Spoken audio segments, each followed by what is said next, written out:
Galing test drive. Namumutok kayo. Ay, gumagot. Patingin nga, sir. Misfire number 3. Walang lata? Ay, walang nabasa? Meron na siya, oh. Walang nabasa, pero malata pa rin.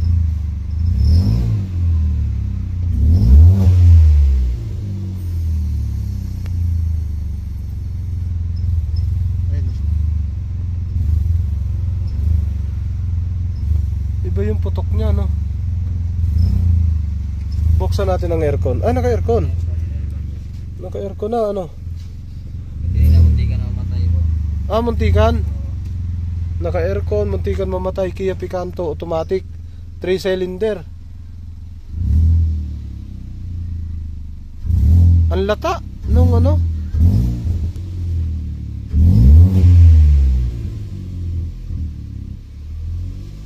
Ang light yung ano niya ron.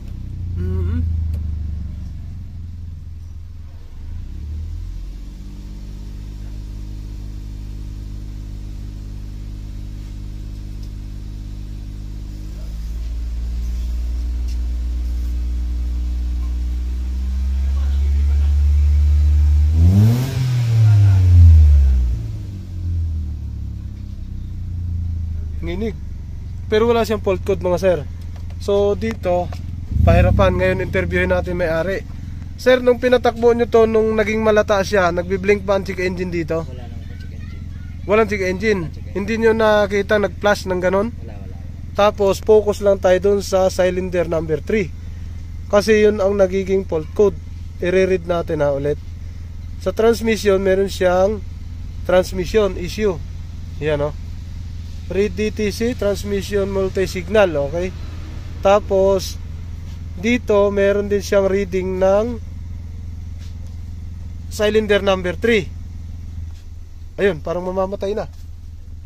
Ayun o. Injector circuit open, cylinder 3 pala. Injector circuit open, cylinder 3. Alright.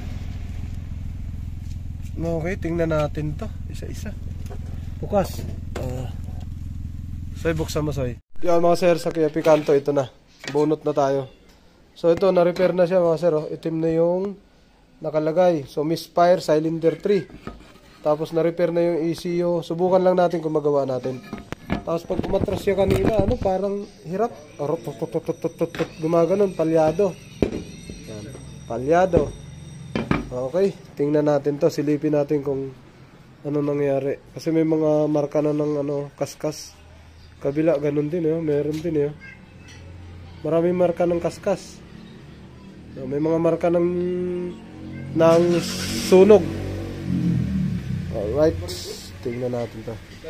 Okay. Mga sir, ito na tama niya, Ayan, yung tama na ECU. So, repair na pala yung ECU. Subukan na natin kung kaya natin gawin yan.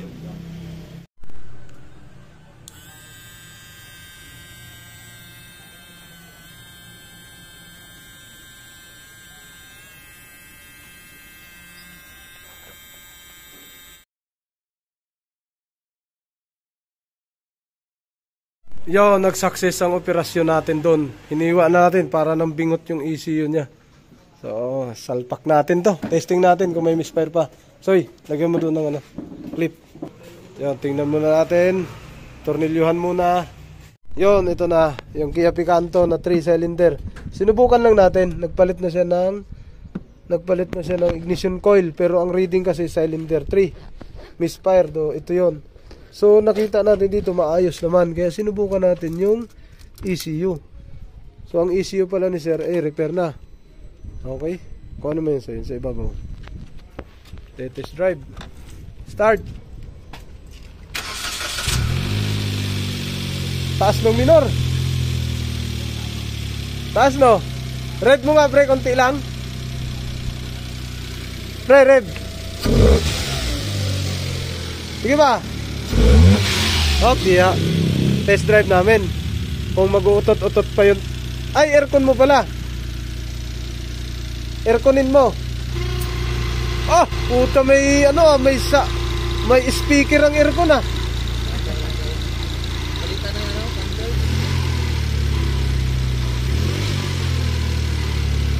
Okay, tingnan natin kung putok-putok sa ibaba mo na yan.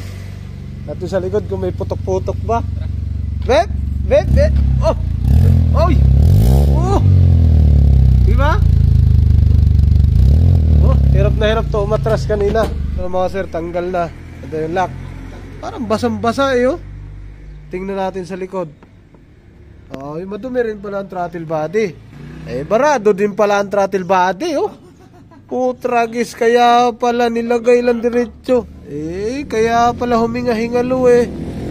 Barado pala kahit nagawa na lahat eh, barado. Ay sus, pambira.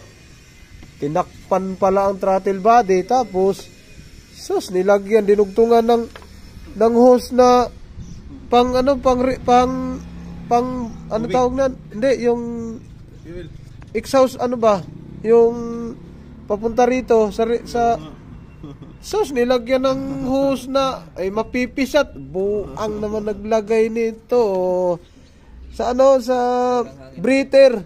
Ay sus, talaga naman agoy. Oh, kaya pala nagtubig eh.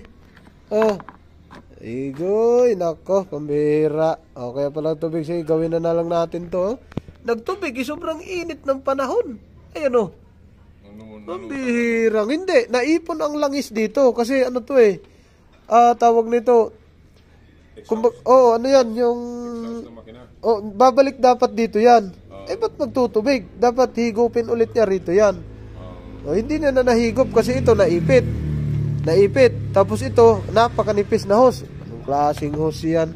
Tapos palitan natin ng hose. Dapat ganito. Yun ang ilagay dyan, mas malaki. Ano ba naman ang benta nito? Tapos tubig-tubig. Ay nako po, Dolores. Ayusin natin para maging maayos ang kotse ng sasakyan ng may-ari. Okay. Breather, yung pinaka-breather, yan nagtubig. Ibig sabihin, si Thomas, hindi nakapasok yung return dito. Ayan yung breath, nahihigop dapat. Walang hiya naman si Bossing nagbinta-binta. Okay. Gawin na natin yan. Yo mga sir, natanggal na natin yung Yo mga sir, ito tinanggal natin kasi subject natin lilinisan ng throttle body. Pero nagtaka ko nung pagkatanggal, nagtutubig yung kanyang throttle body. Yung pala, ito nakasalpak, kaya pala naghihingalo. Naibara pala itong itong dapat sa ngipin, nakaganon siya naisalpak. Ito yung nai-lock, tapos yan nakapasok sa loob. Kaya dito napunta yung ngipin ng throttle body. Dito napunta yung return. Sa pagkasingaw noon na ipapasok dapat dito yung langis. Dahil hindi magkasya yung hose. Ang nilagay na hose ito, manipis. Yung manipis na hose, nakatupi pa siyang ganyan. Kaya nag-stuck. Tapos hindi makapasok yung langis. Tapos ito, hindi pwede ito. Dapat yung matigas ang gamitin natin. Tapos ito, linisan na lang natin throttle body. Yun, naghihingalo si sir. Nagtataka ako, ba't may mga times na para siyang nasisinok. Sabi din niya, tapos nag-test drive kami, ganun din. Sabi ko, wala na sa ECU yun. Kasi ang ECU, tama na injector. Nakita naman namin. Pero dito, ibang problema to. Okay, so linisin natin to. Linisin natin ang throttle body. Yo mga sir, yan, nalinis na natin yung throttle body ni sir. So, nasa maayos na siya. Yun, malinis na siya. Tapos, salpak na natin yon. Hindi ka pwede makapag-on ng susi, So, sige, mamaya natin to ilagay. ECU muna, tsaka battery para makapag-on, malinis sa ilalim. Yo mga sir, eto na, naibalik na namin sa ayos. Naipit na namin yun. Pakan mo yan. Hindi na siya ipit. Nailabas na namin na maayos. Yung breather pala niya mali. Tapos yung breather, bibili na siya ng hose. Pag nakabili ka, dito mo na yung salpak. Bili ka na lang. Red pre. Yun. Ipit dito sa ilalim. Nakita naman natin mga sir. Yun ang nangyari sa kanya. Ngayon okay na. Yun lang. Wala naman akong bang nakita. Ngayon nilinis natin ng throttle body. Baba mo yun, Soy. Patakbuhin ko siya.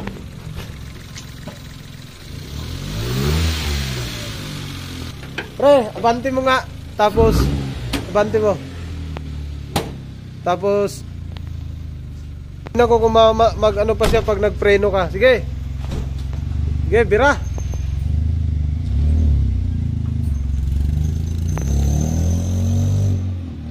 Atras.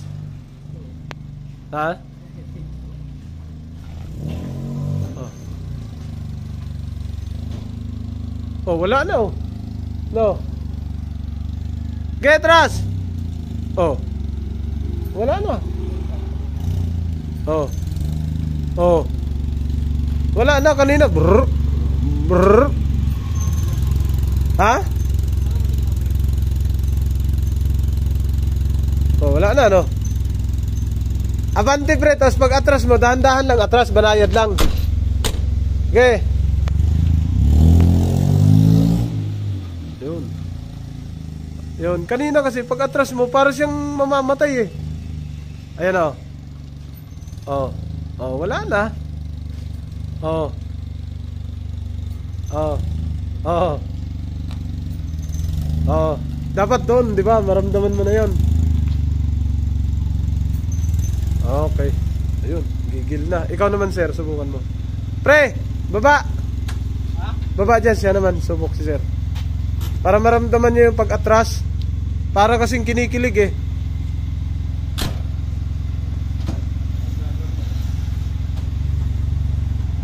Yan, dapat kinikilig na yan dyan, no? Pipitik pa baba.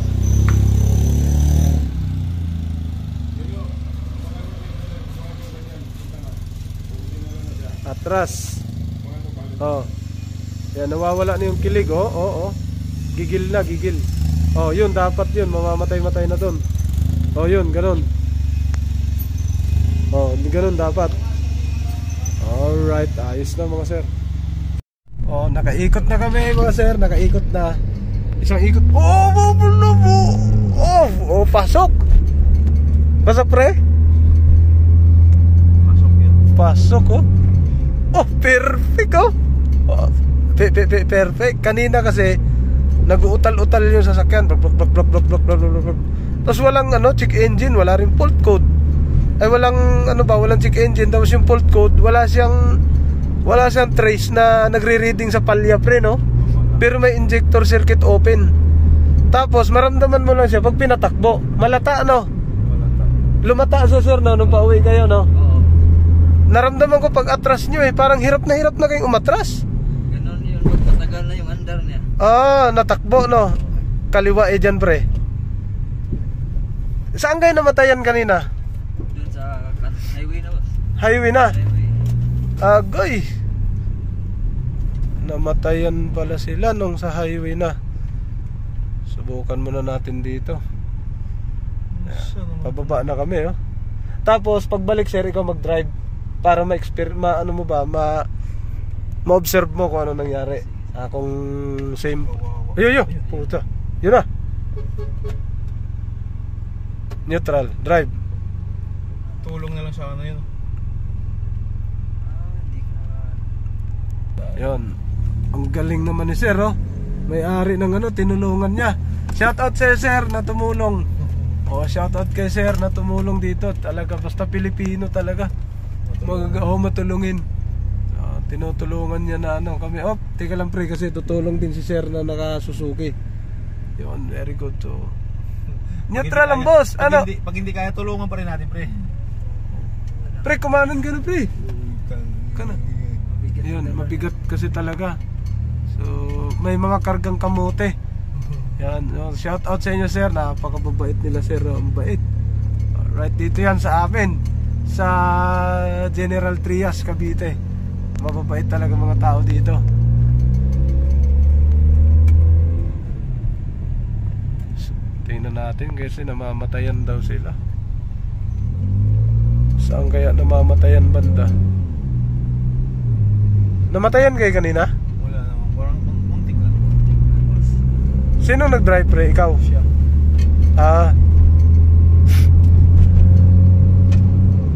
Ito kasi pag mamamatay ka talaga dito. Automatic to eh. Wala tong pitik-pitik para ano eh. Hindi na kaya pumbahin. Hindi mo na kaya pumbahin to. Pag tumigok to, tigok ka talaga.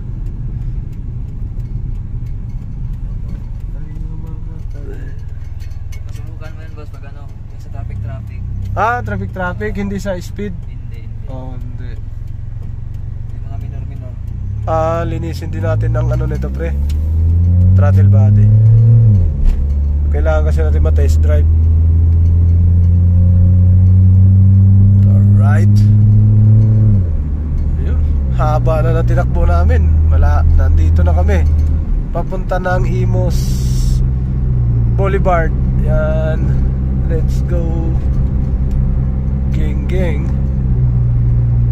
Tulin.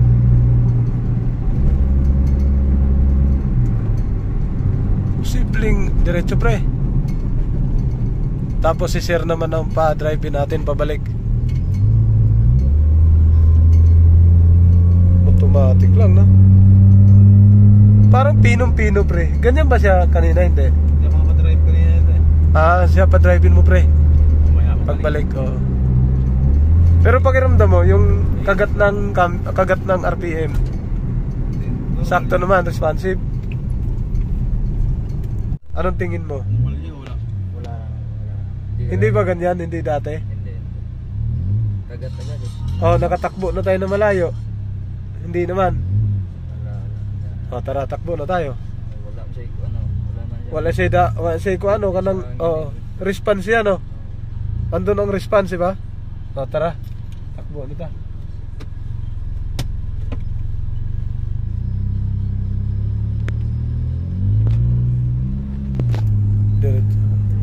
Lami kayo, no? Okay. Kuan kayo mo. Mas responsive siya ron. Responsive siya, no? Kesa atong niyagi. Ikaw may mga experience yun na kay ka na akong pare, di man na? Kusog mo ng padagan. May nga ni. Kana yung nane, traffic, kana. Patay siya kanina. Na. Delikado rin. Delikado na, kana. Kuan na, throttle body na siya. Total body. Throttle body na, linisanan.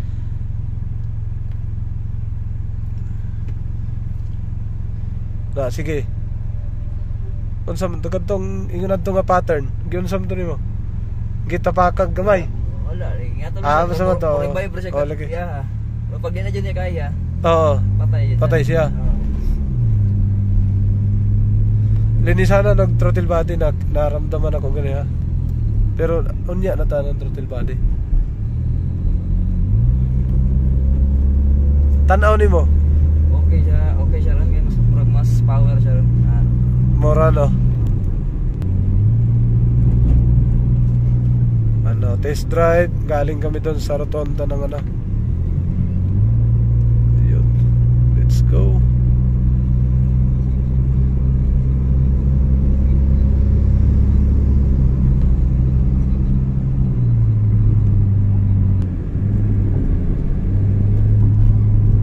Diretso lang. Karon ko nga po dre. Di rin mag-test drive per me. Awan. Awan nga gwapo ka test drive.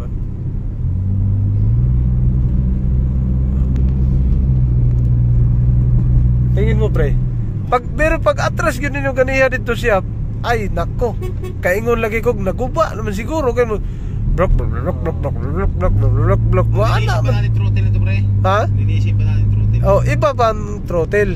Iba ang kasi ang throttle gumaganyan yung idle, gumaganyan. Oo. Mugalaw-galaw to, no? Iba to. Iba yung low power sa idle.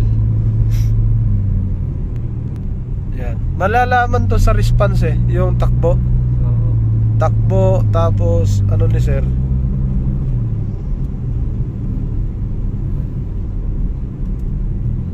Kaysa nung kaninang umaga na pumunta ka rito, ramdam mo talaga. Ramdam.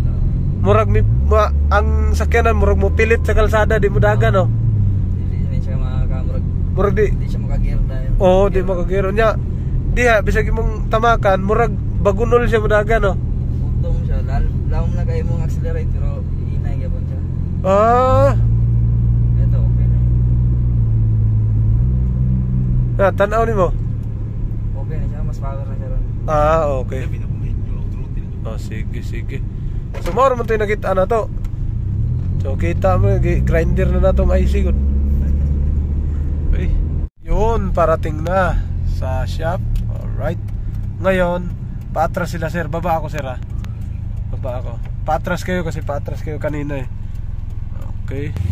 Alright, uwi na yung mga sir. Paatras na. Kasi hirap na hirap yung pumasok kanina. Yung matras parang mamamatay. Ngayon ito na. Atras na. Ay, smooth. Oh. Oh, malakas oh. Oh, kanina pag umatras sila doon, bararut.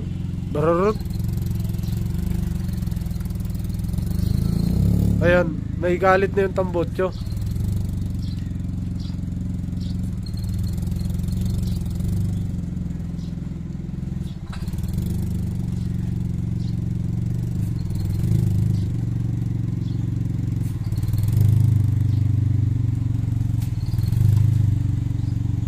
Okay. Yan mga sir, karating lang. Scan ulit. Clear natin yung fault code. Ito. Yan mga sir, clear natin to. Ito yung fault code nya. So yung fault code kanina, hindi natin na-delete nung umalis tayo. Cylinder 3. Erase. Yan. Okay. Back. Wala nang fault code yan. Okay. Ito naman, transmission. Tanggalin din natin. Read. Transmission range. Sensor. Multi. Signal. Back. Erase. History lang yan. Baka siguro palit yung transmission doon mismo. Baka ginalaw to. Ngayon, engine tayo. Pagdating sa engine, leaded all. Ang gagawin natin dyan, dito tayo. Tingnan natin para mawala yung parang humihinga-hinga siya. Yan. It has been completed. Pag may sira ang ECU, test failure to. Ang lalabas, test failure. Back. Transmission tayo. Kahit hindi na tayo sa transmission, okay na yan. Dito lang tayo. Alright, start natin ulit. Off. Kasi magbabago ang andar nito pagka na-adapt natin. Start. Yun. Mawawala yung hihinga-hinga siya.